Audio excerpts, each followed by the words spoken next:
Hey, what's going on everyone? Greg here, and first off, I hope you're doing well, and I hope your wallet is fat because we are on the eve of what might just be one of the biggest Apple product launches in history, with 4 new iPhones, 2 new Apple Watches, new iPads, a new, smaller HomePod, Apple headphones, Airtags, and maybe even a new Apple TV ready to launch by the end of this year. Now, before we get into this video, I know you're excited, I am as well. I just had to give you all an update on the state of the channel. After 100,000 subscribers, the growth has not slowed down one bit, and we are almost at 110,000 subscribers. And as you know, with almost any YouTube journey, oh god, am I actually a YouTuber now? We get to unbox this, the silver play button. I kind of wanted to share this moment with my community, so the current plan is to unbox this thing during a live stream tomorrow at 1 p.m. Eastern. So hit that subscribe button, hit the notification bell if you want to be notified of that live stream, so we can experience this moment together like one big Greg's Gadgets family. All right, thank you so much, but let's get back to the reason you're here, the video. So we have a huge story coming out today courtesy of Debbie Wu and Mark Gurman over at Bloomberg. In this article, they have a huge scoop confirming some stuff my dedicated viewers of this channel probably already know, and some other new information about a plethora of products Apple is likely to announce before or at their next event. The first product is, of course, the iPhone. And listen, I've done so many videos on this iPhone 12 at this point that I won't be going over everything in this video, but let me try and do a condensed version of what we know about the iPhone 12 for new viewers who might have not seen my previous videos.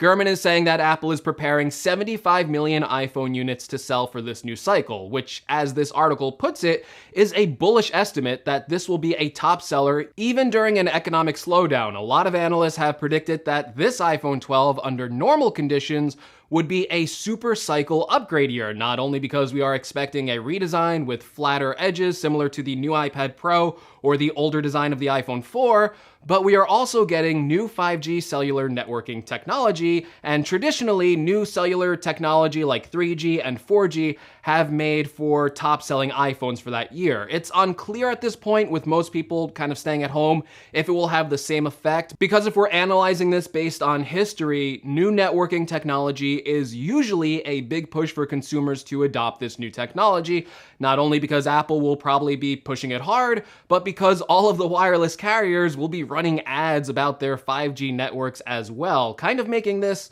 the perfect storm for new iPhone sales. Although, based on internal testing, according to Bloomberg, many of the employees have reported that these 5G networking chips are not leading to dramatic increases in cellular speeds. 5G obviously is still a really new wireless technology, and it's still very early days for the technology, and it's not really spread out everywhere, and it's confusing because there's technically 2 different types of 5G. I'm not going to bore you with that, but just know that if you are upgrading to this 5G iPhone this year, it's likely that you're not going to see dramatic speed improvements. This article is also confirming, of course, that we will be getting 4 different sized iPhones this year, all with OLED displays. Again, if you've watched my videos, you know this by now. Gurman states that these OLED displays will have improved color and clarity, and this will also mark the smallest flagship iPhone in years, a 5.4-inch iPhone 12, and then a 6.1-inch iPhone 12, and then of course the iPhone 12 Pro model will be coming in 6.1 inches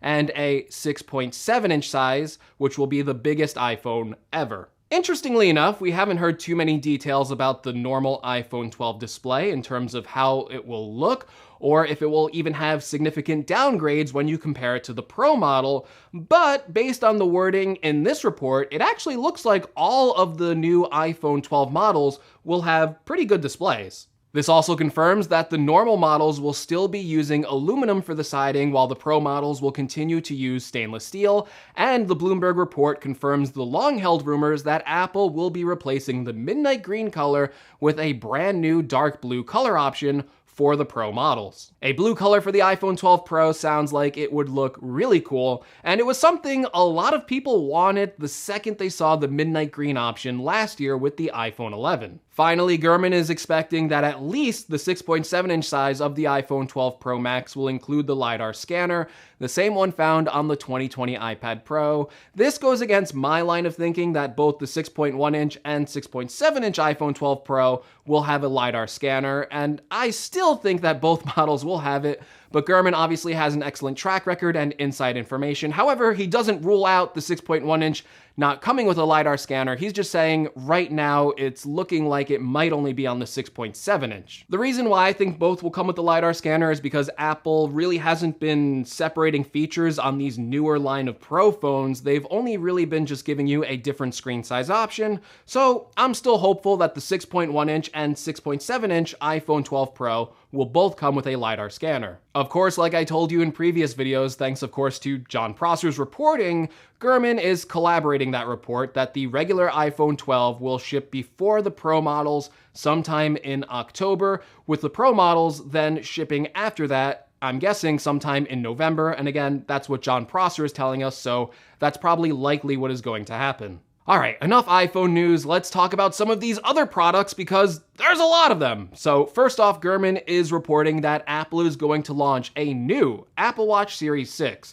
Now, there's no concrete details about this new Apple Watch other than that a new one is coming. So I have done a dedicated video talking about what we could possibly see on the Series 6, but again, there haven't been too many rumors regarding this product, so we can't really conclude anything substantial at this point. The more interesting tidbit from this report, however, isn't the confirmation of an Apple Watch Series 6. We knew that was coming, but that Apple is actually planning on replacing the Apple Watch Series 3 in the lineup, and this will compete with lower cost fitness devices like a Fitbit. I've long thought that Apple should make an Apple Watch SE type of device with the same design as the Apple Watch Series 3, but with modern chips, so an S5 or an S6 chip that would be on the new Apple Watches. They could continue to offer this watch around a $200 price point and ensure that it receives updates for the next few years, keeping the Series 3 around at this point. While it's still a great watch even in 2020,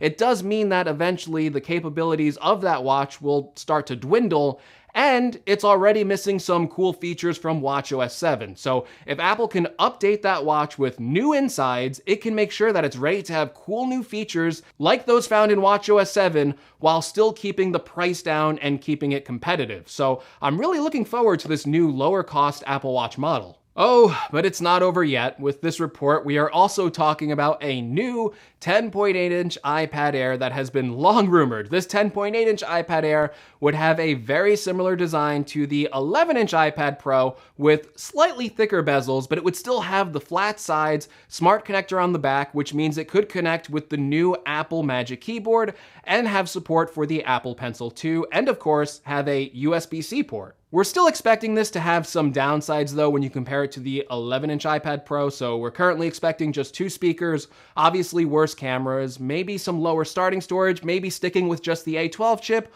or the A13 processor, and perhaps a 60Hz display. And there's rumors that this iPad may have Touch ID on the power button. I personally don't believe that the iPad Air will have Touch ID on the power button, and I think it will be coming with Face ID. This iPad would remove the home button, meaning that it controls exclusively via gestures. So if you used a fingerprint scanner on the power button, that would significantly downgrade the experience of just having to swipe up your iPad and have it instantly be unlocked. And like I've said countless times, Face ID on the iPad is an even better experience than it is on the iPhone. So mark me in the books of saying that this new iPad Air will have Face ID. I don't buy the Touch ID rumors. Oh, you think we're done? Not yet. Gurman also expects Apple to introduce a new, smaller-based HomePod just for Viper. This HomePod will specifically be aimed at making the entry cost much lower than the current ones, and Apple is planning on actually putting fewer speakers inside of the device to keep the price down. This product will be interesting. As we know, Siri is limited, especially when you compare it to something like the Google Assistant. That's kind of by design though, as Siri is the best virtual assistant when it comes to respecting your privacy. The HomePod itself, as when I reviewed it, I think nearly 2 years ago, was limited when you compare it to something like Alexa or the Google Assistant smart speakers. But the one thing that it did really have going for it was the amazing sound quality. For this product, it sounds like Apple is targeting more of the smart speaker market rather than just good audio quality, so I feel like either this thing is going to have to come in at a $100 price point or a lower price point than that even, and have even more enhancements that will make it a better smart speaker if it truly wants to compete in this area. While we're on the topic of sound, Apple is also planning to introduce its first ever pair of over-the-ear headphones. This is a product that has also been long rumored over the past year or so, and these are, of course, Apple's over-the-ear headphones. According to John Prosser, these will be called the AirPod Studio, and feature a lot of the same technology that AirPods have, just this time in headphones form. So it will focus on better sound quality, of course. It will also have features like noise cancellation and the transparency mode. It's also currently rumored that these will be coming with replaceable headbands so you can change up the style of them, and magnetic ear pads for easier replacement. The rumored price point of the AirPod Studio is currently at $350. Also rumored to be coming out sometime this fall is Apple's Airtags, which will work similarly to the tile-based tracking Bluetooth systems, except Apple will be able to take unique advantage of their huge iPhone, iPad, and MacBook network, and it will be able to ping the AirTag whenever a user passes by one. Other than that, these are expected to also come with a leather case for storing and may use some augmented reality features to help guide you to your lost item. Speaking of lost items, the last item on this list is a brand new Apple TV, which is rumored to be coming with an A12X processor with a focus on better gaming performance. Another thing about this new Apple TV, according to Bloomberg, is that it will feature a redesigned remote control. One of the features that Apple is trying to get on this remote control is the Find My iPhone feature, which sounds great, honestly, for a remote, which I don't know about you, but I constantly misplace and spend a good 5 minutes looking for it every time I want to watch something, and I think that's a problem a lot of people have, misplacing the remote. So a Find My iPhone feature on a remote would be pretty cool, and you'd probably be able to ping it through using Siri. However, in this report, Bloomberg is saying that for the Apple TV specifically, that it might not actually make it for the end of 2020 and might be delayed until 2021. All right, everyone, and that's just about everything this Bloomberg report covered, and confirms a lot of what I already told you to expect at Apple's next event sometime this fall. So be sure to let me know what device you are looking forward to in the comments below, and hopefully this video helped you out if you're looking for new Apple products. If it did, be sure to leave me a like. If you want to see more from my channel, well, make sure you're subscribed. If you want to help the channel out in any way, make sure you check out some of those affiliate links in the description, and don't forget to join me to unbox the silver play button tomorrow at 1 p.m. Eastern time. We're going to do a live stream. It's going to be a lot of fun, so make sure you join me there. And as always, thank you so much for watching, and I will see you all in the next video. Take care, everyone.